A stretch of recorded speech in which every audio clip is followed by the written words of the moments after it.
This is Scott the Fix-It Guy. Our goal with our videos is to empower you to be able to do the repairs on your own and save a whole lot of money and also get that great feeling of having fixed it by yourself. Want to reset your Thermador or your Bosch or your Siemens dishwasher, just hold this in for 3, maybe 4 seconds.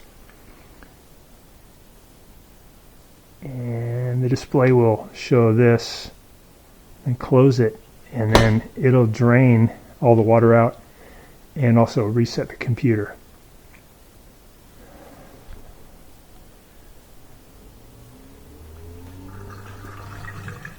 You can hear it draining right there.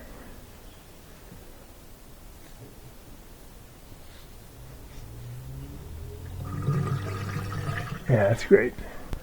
Thanks so much for watching our video. We really appreciate your support. And when you get a chance, please press the subscribe button below so you can be subscribed, and also the notification bell so we can send you more videos about appliance repair. Please also give us a thumbs up if you enjoyed the video. If you really liked the video and it really helped you, please press this new applaud button and you can show your support and also get a nice clapping hands for your video. Thanks again.